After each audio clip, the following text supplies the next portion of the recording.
see everyone this afternoon. This is the Public Works Committee meeting, special call meeting. We'll go ahead and talk about the first on the agenda. Marshall, what's first on the agenda, or what is on the agenda exactly?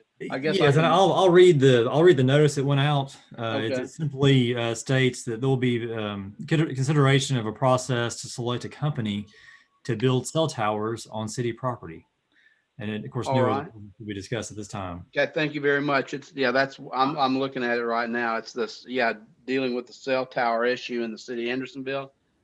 Tell you what I'd like to do at this point, if there's no objection, we need to do to make sure that everybody is here. So just say here when I call your name. Alderman Peterson. Here. Alderman Robertson. Here.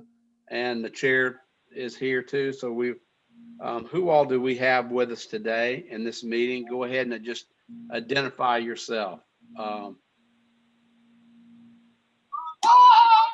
Scotty Bush, the fire chief. All right. Thank you, Scotty. You doing okay today? I'm good, sir. How about you and your mom? Y'all doing good? Yeah, we're trying. Everything's going real good today. It's been a good day. Real good day. Good. Thank you for asking. Keith Free. This is Pat. All right. Hi, Keith. Hi. And Pat. Hi, Pat. Yes. All right. Hi, thank you. Yes. And Andy Gillies here. And, yes, sir. Andy Gilly, Parks Director. Harrison, you're here. Hi, how are you? Doing well, thanks. All right. And let's see, I guess that's it. Okay. I tell you what I want to do. I can either go, if there's no objection, I can either go to the mayor or Eddie. I probably do want to talk to Eddie in depth about this, but Jamie, Mayor, do you want to go ahead and kind of let us know? Sure, I appreciate that. I want to give you a little bit of introduction, and then Alderman Robertson could probably help us out at that point. Okay, thank you. Okay.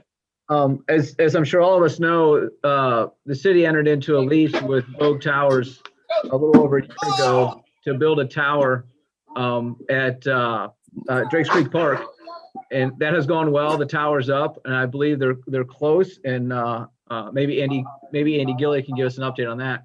But it's worked well as far as our relationship with Vogue Towers, and certainly it's responding to a need that we have there that I hear about on a regular basis from residents in Hendersonville.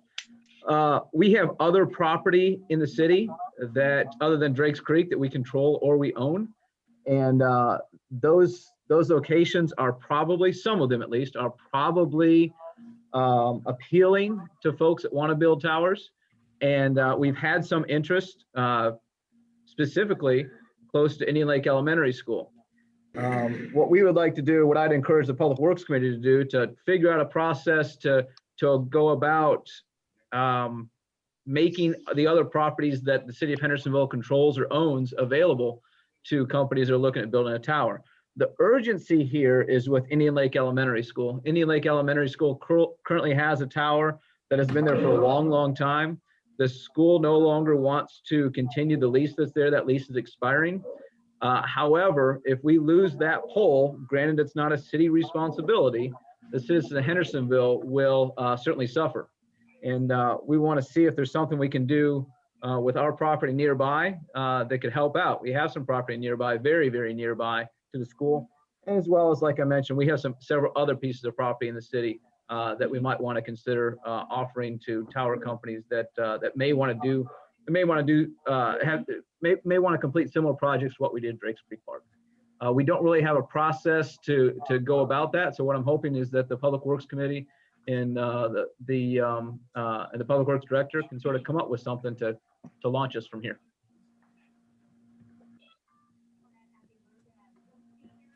Thank you for that. Okay, thank you. Marshall, do you have any comments before I go to Eddie or Alderman Robertson for a second? No, sir. Feel free to proceed. All right. How about you, Lee? Anything at this point? No, not yet. Okay, thank you. Alderman Robertson. Thank you, Chairman Skidmore and members of the committee. Hendersonville finds itself in what a lot of other communities are finding themselves in, is that because of the widespread use of wireless communications, there is more and more a problem of sufficient bandwidth, and that's access to wireless communication systems. So there is a growing need from wireless companies for new tower sites. And this is not only in Hendersonville, but this is in other parts of the nation as well. There is a proliferation of new sites, tower sites, going up all over the United States. The two things that's driving that is capacity. In the past, our homes had one telephone. We might have had an extension. So we had one line, one copper cable pair coming into our homes. But now it's not uncommon for us to have 5 to 10 different devices on using a wireless access. And then also signal is an important, the reason these towers are going up. And not even to mention the new technology coming on G5 and G6. And the public need for us to address this, Chairman Skidmore, is that so many people now are entirely dependent upon wireless access for communication needs. The so-called cut the cord phenomena that I began seeing when I was a communications regulator at the state has really exacerbated and for example, my own home, I don't have a landline. I'm entirely wireless. So this is a need for a city to make sure that its citizens have communications.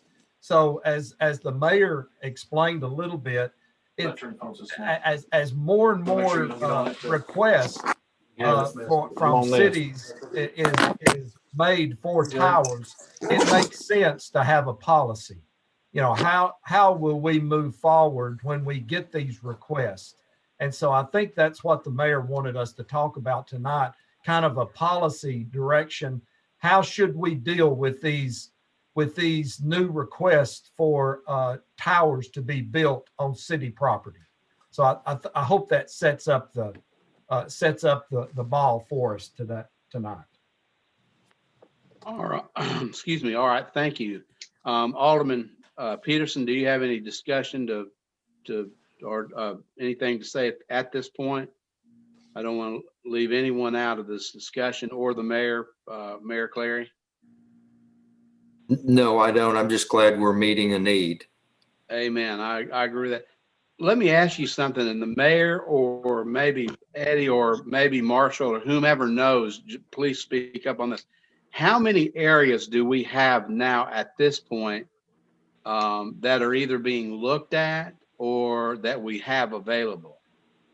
Do we know right offhand? Hi, John.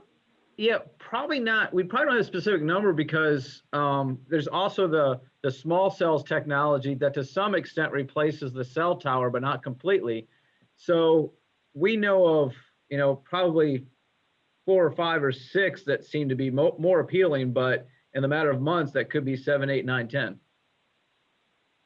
Well, I agree that we need to have some kind of policy, and I know, Eddie, you have been involved in a lot of these. I hate to put the onus on you, but there may be a possibility that you'll need to get with the city attorney and the mayor both to create contracts when they become available.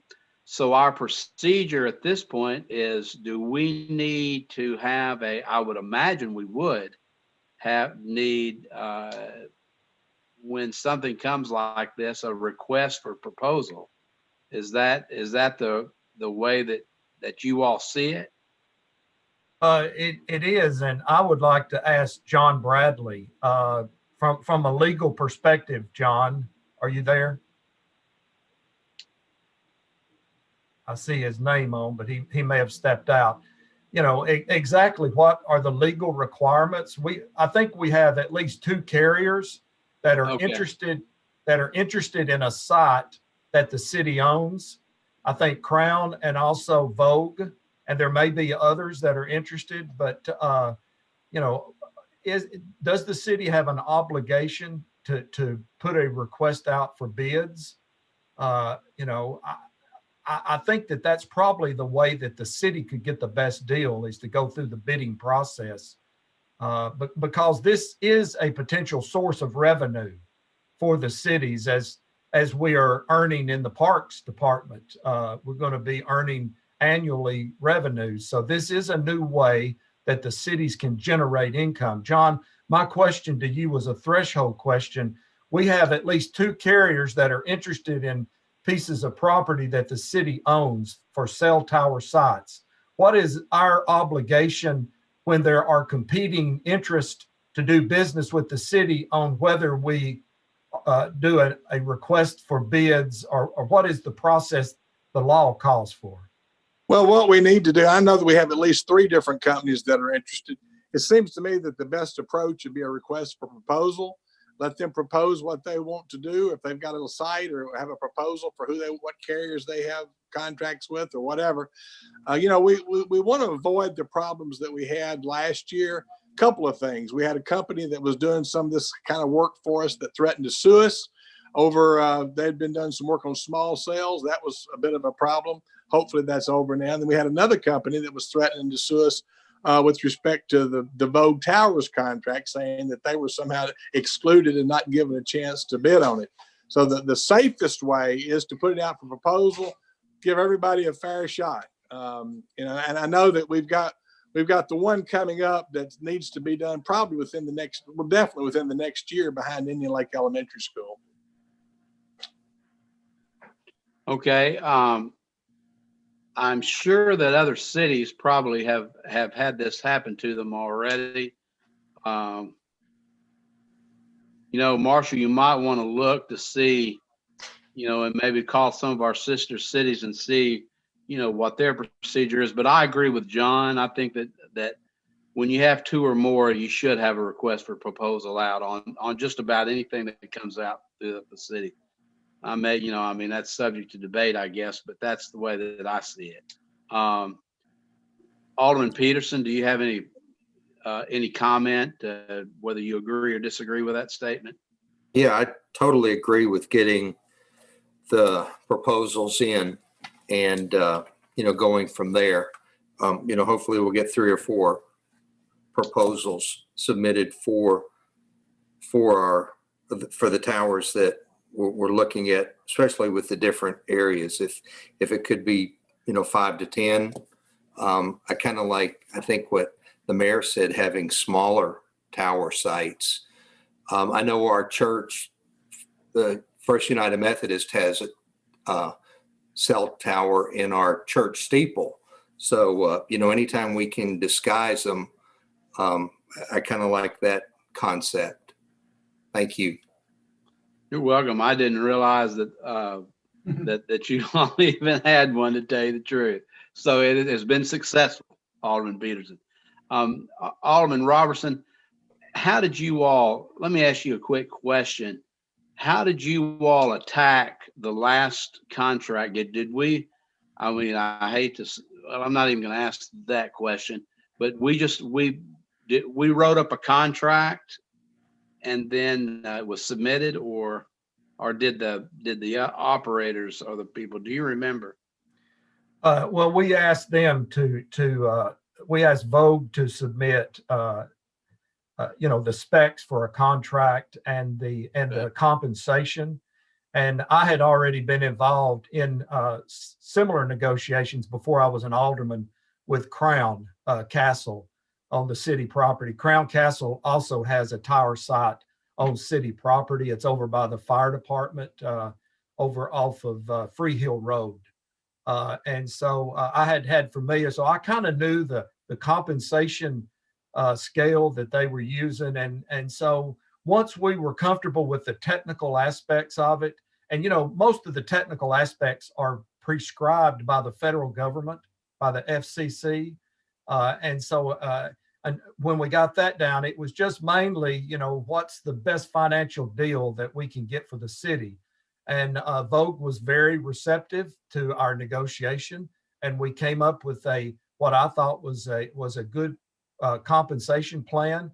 But almost the more important thing for that tower site at the park that Mr. Gilly can attest to was the need for better communications at the park.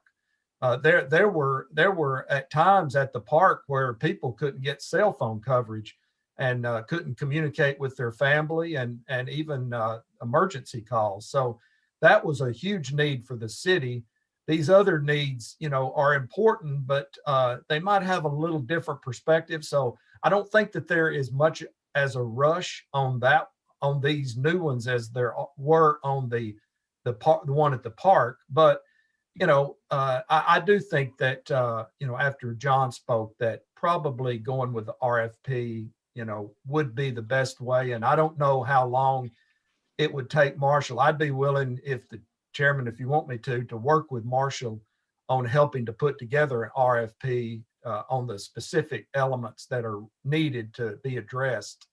But probably, that's the way we need to go, and just put out for bids on the properties that we have. I don't know if we want to list the properties that we have, or that'll require some more fleshing out, I think, a little bit. You mean on all, I just have a quick question on that. You mean all of the city property that could be used, or? Well, these companies have what they call coverage maps, and they know the areas, and most of them, believe it or not, I believe are on the peninsula, and so they know the areas that their coverage needs boosting. They know where they're running low on bandwidth capacity. So one idea would be to just have a company submit. I mean, one company may only submit for one site, or a company may submit for multiple sites. So that's going to take some fleshing out, Marshall, to how to best determine that on how to frame that RFP. Would there be an agreement? I guess their proposal, that's what we'd be comparing, I guess, between sites, or what would be, I guess I'm trying to understand what the. I got you, John. Yeah, we would be comparing the the bids that they have, also the qualifications. We would need to make sure that all of these companies meet the, and that would be easy to contact the FCC and and that's what I did when we considered Vogue. I contacted my contacts at the FCC, and they assured me that there were no complaints and that Vogue was a company in good standing with the federal agency. All right, John, thank you, Alderman Robertson. Our attorney, John Bradley, probably can enlighten us. Are we going through the proper procedure on this? Are we doing it right, or how do we need to do it? Well, we've got a couple of issues here. One issue, the broader issue of maybe other sites around town on city property that we might want to consider, something like that. But we have a particular need that is time sensitive, sort of like Mr. Robertson was talking about the time sensitive nature of the tower in the park. And that is the cell tower that's behind Indian Lake Elementary School. The contract there expires with the county next year. And the county has expressed an interest that they want that tower relocated. So Marshall and I have had discussions with some tower people about this and talked about this process. And that's one that I think would be pretty much location specific. And then we maybe later do something of a broader nature that looks at other things, maybe for small cell sites or whatever. But the most urgent need we have now is that something be done to be sure that the Indian Lake Peninsula continues to have coverage past Indian Lake Elementary School. All right. So do you think that, and Mayor Cleary, do you have anything to add on this? I mean, do we need to, well, I'll wait and have you, and then I'll ask you another question. Go ahead. If you have anything to say on it. And you're muted, by the way. I do feel that Indian Lake has some urgency. However, we understand there's some flexibility with the county of possibly extending the time there. with a tower that's at the property there. And that's something that we would seek. We're happy to go to them right now and on behalf of Crown Castle has the tower there, and encourage them and encourage the school to give us to give that company some flexibility as far as moving. All right. I was going to ask Mr. Bradley, sorry, I've just got a million questions on this issue, which really, I'm curious about it, because the reason why I'm so curious is, and this may affect some of you or not, I don't know. If somebody's been trying to get a hold of me, I showed them up early, but this is the reason why right here. New phone, great phone, old phone, bad phone.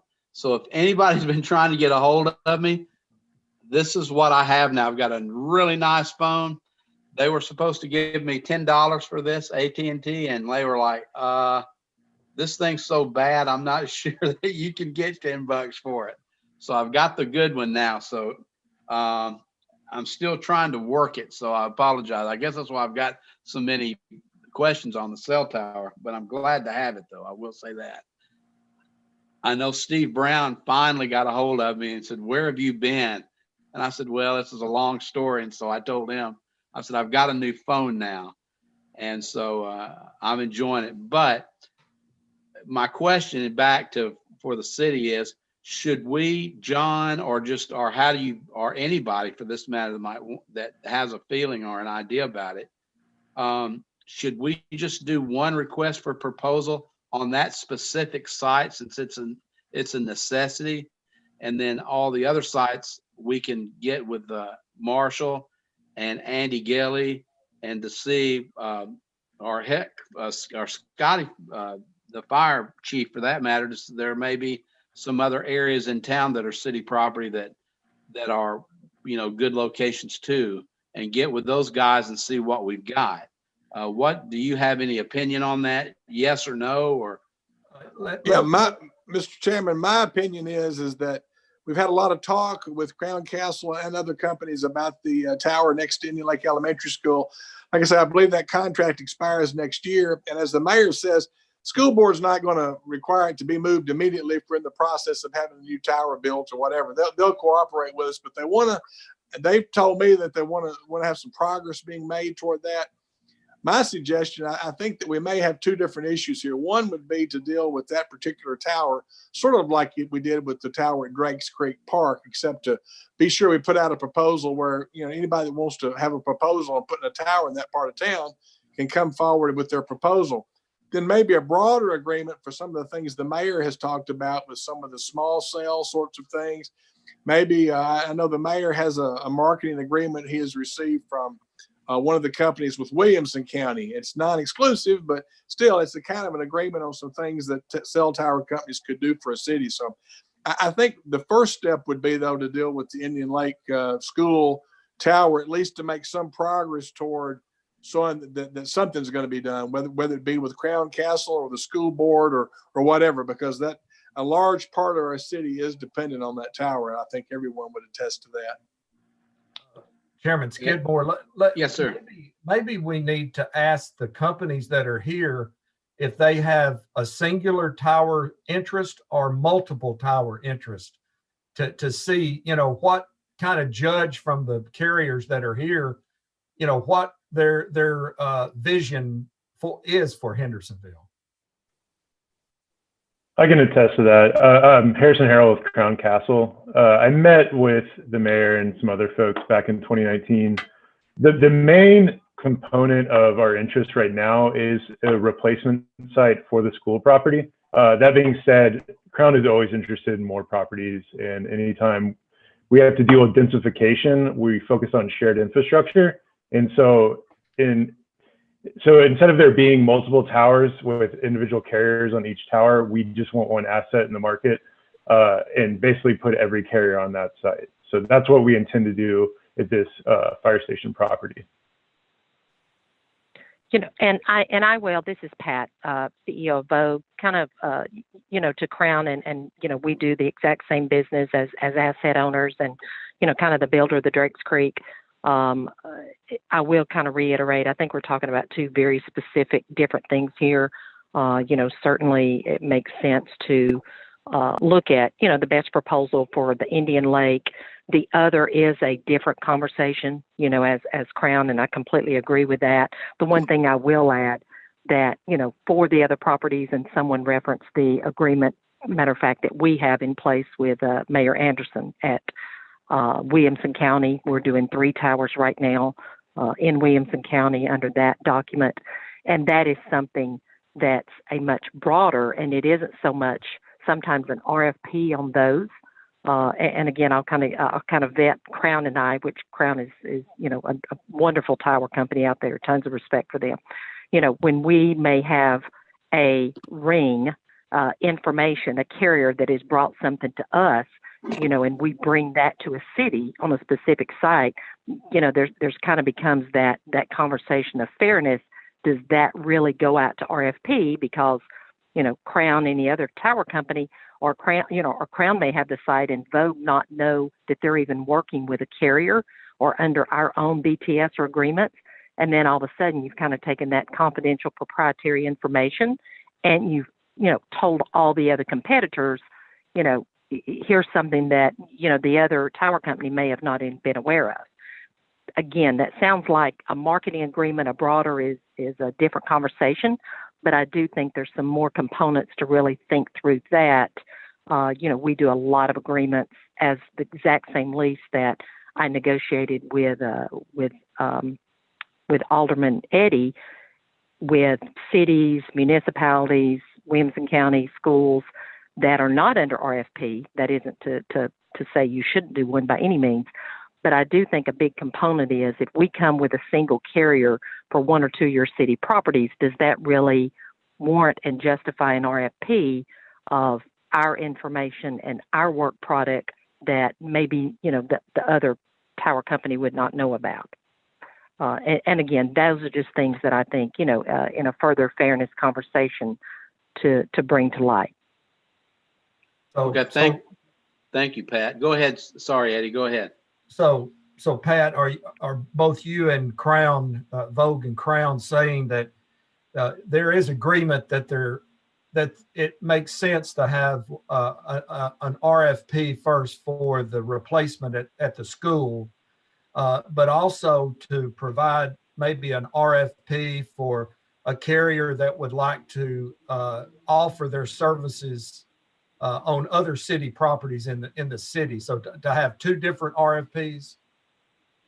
For a blanket agreement such as I have with Williamson, absolutely. I think it's 2 different things. The one here at Indian Lakes, as we kind of spoke about, Eddie and the mayor, that happens to be a site, and the reason we're at the table, no one at the city certainly told us about it. We have a carrier, one of the carriers on that asset, came to us, to ask to help. Would you look at it? We're going to have to do something to move a tower. So I think as a one-off and as an immediate, I think that one absolutely does make sense, best interest of, the city for that one-off RFP. Then I do think there's some other discussions on what does that blanket RFP, how does it work? Is it all the properties, just to market properties? Do you have to have a qualified carrier to come and, prove within 60 days to do a lease? There's a lot of components that we do when we enter into our city and county agreements. And Crown, do you agree with that? Yeah, I have no issue with that. And, I think this is the most paramount issue because the lease expires in the near term and we really want a replacement for this one. And otherwise, I think I sent the impact maps of coverage in the area if this tower were to go down. And so I want to maintain coverage on the peninsula there. All right, thank you. And I think whoever wins the RFP, if Crown replaces it, if Vogue builds a new one, if tower company XYZ, I think everyone's reiterating the same thing. You do not want this big of a hole without coverage and safety in the city of Hendersonville. I agree.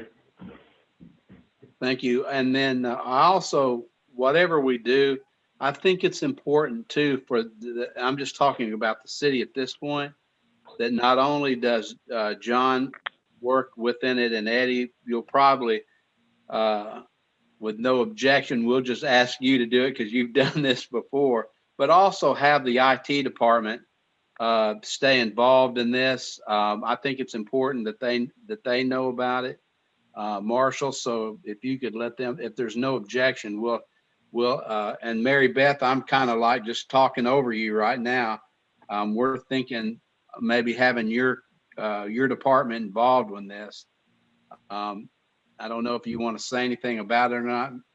Are you on, Mary? I'm on, and I'd be more than happy. I've got staff that have put these RFPs together before for other cities. I'd be more than happy to take this ball and run with it with Marshall. Great. Does anybody have any objection to that, or just anything comment to say about it? Do we need a motion, or can we just move forward, Chairman? My feeling is if there's no objection, we can just ask for it to go. But John, we can certainly have a motion and do it. I mean, but if there's no objection, I don't see any. My suggestion, Mr. Chairman, is that you let staff work on this and maybe report back at your next regular Public Works Committee meeting in 2 weeks. Okay, I agree with that. Mayor, do you have any other suggestions? Yeah, one thing is I feel like we need to have one staff responsible for this, one department responsible for it. Obviously, we're going to need to have some help from fire, from possibly parks, from planning. But let's put our Public Works Department in charge of this. They're the ones that have been running with the ball so far. I agree. Okay, I agree with that because they've done this before. We sort of know that the Public Works Department kind of knows, where to go and what to look. But these our other departments are really an asset with us too, because they deal with the city on a daily basis just like us, and it's their area. I know, like Andy and Scotty both. There's the property that has been looked at in the past is obviously in that area. So, is that okay with you guys? Yes, sir. I mean, I'll contribute however I need to, and it doesn't matter who takes the lead. I'll be a team player. It's not a problem. Okay, thank you, Andy. Yes, sir. We're glad to help however we can. Okay, thank you, buddy.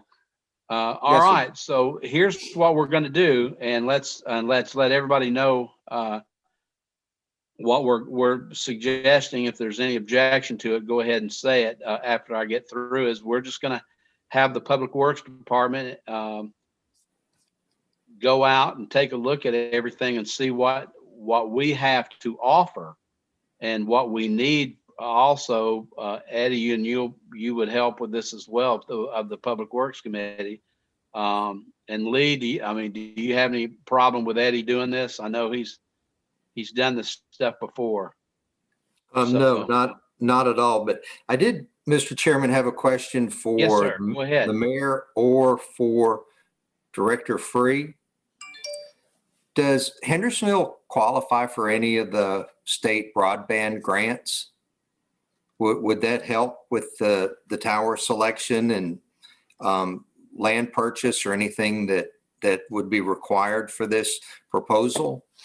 Not that I know of. Keith, have you researched this? Eddie, you might know. Yeah, I know. Okay. Yeah. Oh, go ahead, Alderman. The money that the state provides are for areas, typically rural areas, where no carrier is interested in investing to build these sites. So they're in what they call no man zones, no man land, mainly the rural areas of the state where a Crown Castle or a Vogue has no interest from Verizon or AT&T to build these sites because there's just not enough density to provide revenue for them. So basically it's in those areas, no man zones, where nobody wants to serve.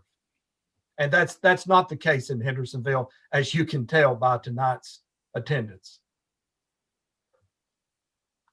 Keith, did you have anything? Yeah, I agree with Eddie. Those are really more for rural, far-reaching areas that you don't have people fighting over putting up cell towers on who's going to be able to do it. One thing we do need to do, and we'll take a look at it and get that information to the Public Works Director. on when they're doing the request for proposals, is looking at evaluating wherever these sites are in the city that are on city property, what that process is going to be from a planning zoning standpoint, because most of these are going to require a conditional use permit from the Board of Zoning Appeals, and then also eventually a site plan approval from the Planning Commission, which could possibly also involve a waiver, a distance waiver of the 300 foot, depending on the proximity to residential areas. So just wanted to kind of make you aware there's still a process that we have in our zoning ordinance that we would have to meet, and we just would make sure to put that in the proposal as well. Yeah, that's an excellent, actually, that's an excellent idea to do that. So anyway, well, does anybody have any other further discussion on that issue or on this one? All right, so basically what we're going to do is go ahead and get everybody together, get all, and figure out where these sites are, and then run it through, you know, actually almost nearly all the departments, you know, they'll be involved in. Mary Beth too, with the IT, the situation that they, you know, and work with Marshall on that to see if there's anything they need to add, because everything, you know, believe it or not, that's really a critical issue in most small cities like ours. It's these things that are coming up. And so if we can get it all together today, or not today, but in the coming week and you know, get our act together, it'll be better for everybody that's involved in this. Any other questions or discussion about this? Does everybody know what the task is? And that's okay if you don't, because I didn't do a very good job, but I think everybody kind of knows what we're doing. And in 2 weeks, we're going to come back again and see what we've come up with. But is everybody on board and know where we're going? But it's okay if you don't, because I'll get somebody else to explain it. So in 2 weeks, we'll present an RFQ to the committee for review. Yes. Okay. And the locations. Mayor, is that good? Yeah, that's what I was looking for, the explanation. Okay. Mr. Chairman, this is Yes, Pat ma'am. Vogue, and I think just clarity, understand that totally. And then my understanding previously, there would be a separate RFP for the Indian Lakes. That's kind of the priority. There'll be two. Is that correct? Or it will all be under one? It'll be two. It won't be one. Just clarity.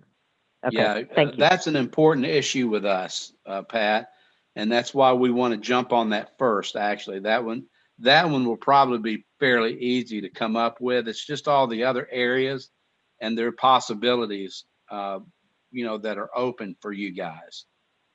Sure. So it'll be two separate contracts, I guess, or proposals, actually. All right, is everybody good with that?